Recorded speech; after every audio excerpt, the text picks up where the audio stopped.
मैंने कहा पहले तो ये सीख लो कि सवाल कौन आदमी कैसे पूछता है। अगर आपको जवाब मालूम हो तो ये पूछना चाहिए गुरु से कि जवाब मेरा ठीक है या नहीं। बहुत बारीक है, आत्मा बहुत बारीक है बच्चों, तो उसकी बारीकी तक जाओ। वैसे कोई भी जीवन में विषय हो तो जब उसकी बारीकी में जाते हैं तो पीएचडी डॉक्टरेट मिलती है। सब्जेक्ट तो वो हमने प्राइमरी स्कूल में भी पढ़ाई की है, तो उसकी गहराई में जाना चाहिए।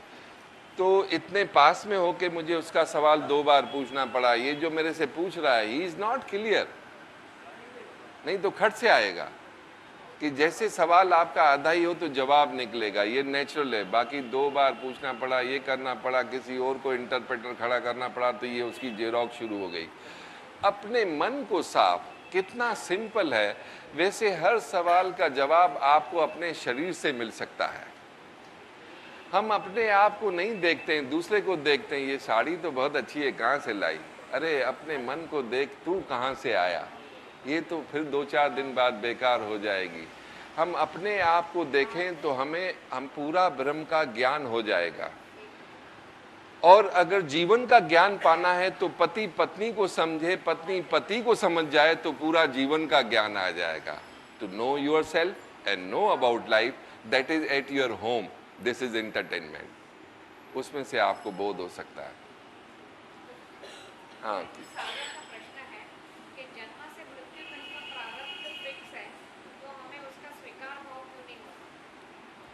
पहली बात तो सवाल एक है, फिक्स है। ये आपने कहा, मैंने तो नहीं कहा फिक्स। मैंने तो कहा सब चीज है भी नहीं भी। आप ही भगवान के रूप हो, आप ही मिट्टी के ढेर हो, आप ही अच्छे हो, आप ही बुरे हो। तो हर चीज है भी और नहीं भी। फिक्स का तो मैंने कहा नहीं। फिक्स हो जाए तो सीधा ही सीधा हो जाए, संसार चले ही नहीं। इसी तरह आपके ब्रह्म स्वरूप शरीर में हमेशा दिल दिमाग में आवाज आती है कि ये ठीक है कि नहीं है।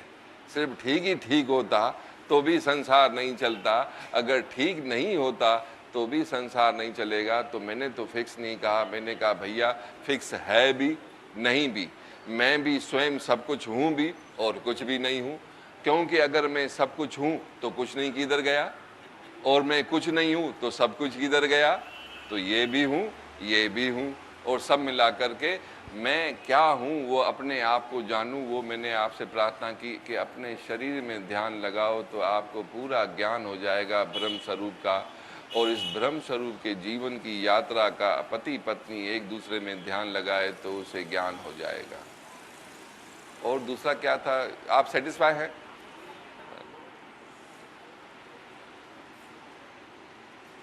जो प्रश्न पूछे जा रहे हैं ना, वो माइक है ना कैमरा के लिए, एम्पलीफायर में क्या संदेश मिलता है?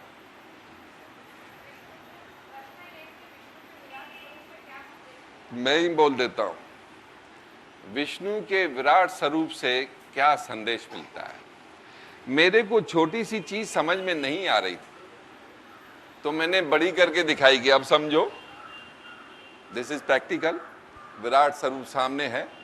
ये छोटे में आपको इतने क्लियर नजर नहीं आएंगे, पर बड़े में आपको नजर आ रहे हैं कि हमारे अंदर क्या क्या है। ये अलग अलग शक्तियां हैं। जैसे मेडिकल साइंस में या फिजिकल लैंग्वेज में आप बोलते हैं ये कंधा है, ये हाथ है, ये बाँह है, ये शारीरिक भाषा है। इसको चलाने वाली शक्ति क्या है, इसके अंदर क्या है? इसके अंदर मांस है, हड्डियां हैं, ये फिजिकल लैंग्वेज है। पर इसके अंदर पावर्स हैं जो काम करते हैं, उनका बोध होता है। उससे लाभ ये होता है कि हमें हमारे शरीर का पूरा ज्ञान मिलता है। जैसे कि आप कहते हैं कि आपके शरीर में 33 करोड़ देवी देवता हैं, वो 33 करोड़ आपकी फीलिंग्स हैं, और हर फीलिंग का अपना रूप है, हर फीलिंग का अपना रंग है। तो उसके रूप की डिटेल्स हमको विराट स्वरूप से मालूम पड़ती है, और वो देख करके हम भयभीत हो जाते हैं क्योंकि हम कमज़ोर हैं। अगर हम सेवा करके अपने आप को प्रबल करें तो हर इंसान, हर प्राणी जो है विराट स्वरूप बन सकता है। ये कोई कृष्ण भगवान की मोनोपोली नहीं है। अगर मोनोपोली होती तो कृष्ण भगवान के ऊपर भी केस होता ये हर इंसान बन सकता है, क्योंकि मालिक की रचना जो है वो सबके लिए है। एक साधारण माता पिता भी अपनी सारी मिल्कियत सबके बच्चों के लिए रखता है, जो कि एक बूंद है। तो उसने जो रचना रची है तो उसने सिर्फ अपने लिए नहीं रची है, सबके लिए रची है। पर हम उसके पुत्र सही हो जाएं तो उसकी प्राप्ति हो जाए। और वैसे भी जीवन में अगर पुत्र सही है तो पति सही है, पति सही है तो पिता सही है। जब पुत्र ही सही नहीं तो पति पिता का ठिकाना कहाँ रहेगा। और इन सब चीज़ों का बहुत गुरु चरणों से, उनकी कृपा से होगा। और गुरु जो है ऐसे नहीं मिलता है। आप मुझे समझो, जैसे कई लोग मुझे कहते हैं गुरु जी धन्य भाग हमारे आप मिल गए, मैं उसे झूठ बोलता हूँ कि हाँ जी मिल गए, बाकी ये बात सही नहीं है। मिल जाए तो वो दिखता है, जैसे मैं आपको दिखता हूँ, मुझे भी दिखता है कि इसको मिल गया, ये पा गया। और वो मुझे और उसको नहीं, संसार उसे बोलता है कि इसने पा लिया। तो वो बात आ जाए। मैं तो अपने आप को सही समझता हूँ, हर इंसान अपने आप को सही समझता है, पर दूसरों की सुगंध आए कि भाई इसमें कुछ बात आ गई है। जैसे हमारे कविता जी के सबूत हैं, नवीन साहब आजकल सेवा करते, मैं बहुत खुश होता हूँ। इनकी बहू भी देवी है। मैंने कहा ये एक दिन बनेंगे, खुशी होती है। एक चित्रकार पेंटिंग बना के खुश होता है, एक कलाकार गीत गा करके खुश होता है। तो फकीर और गुरु क्या करता है, एक इंसान को भगवान का रूप दे के खुश होता है। भगवान तो इसको जानवर की तरह पैदा करता है, पर इसको इंसान गुरु बनाता है। प्रोसेस तो सेम है। धन्य है वो गुरु जो इस जानवर को इंसान बना करके, इंसान से भगवान करा करके इसकी पूजा करा के खुश होता है। जैसे कि कोई पहलवान किसी पहलवान को तैयार करता है, उसको कुश्ती लड़ाता है, जीतता वो है, ट्रॉफी उसको मिलती है, पर उसका बुड्ढा गुरु मूंछों को ताव देता है, शाबाश बेटा ऐसे पछाड़ो, तो बड़ा खुश होता है। तो गुरु को अपनी प्राप्ति से खुशी नहीं होती है, क्योंकि उसने तो प्राप्त कर लिया। अब प्राप्ति के बाद बांटना का काम आता है उसका। तो मैं बांट के खुश होता हूँ कि कोई ऐसा सूर्य बन के दिखाए और ऐसा करे, मेरे से भी आगे जाए, तो मुझे खुशी होती। सच्चा पिता हमेशा चाहेगा कि मेरा बच्चा जो है मेरे से आगे जाए। तो ये गुरु कृपा से ही होता है।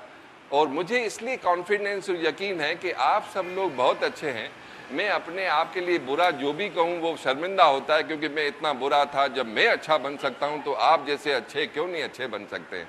पर कहीं बेवकूफ़ होंगे आप, या कमज़ोर होंगे जो अभी तक अच्छे नहीं बन पा रहे हैं, या कोई वीकनेस होगी, या सच्चे नहीं हो, अपने आप से आप हिपोक्रेट हो। अगर आप सच बोलो कि गुरु जी ये है। एक बात और अच्छी बता दूं, गुरु के सामने अच्छाई दिखाने की जरूरत नहीं है। गुरु से अच्छी कोई चीज़ ही नहीं है।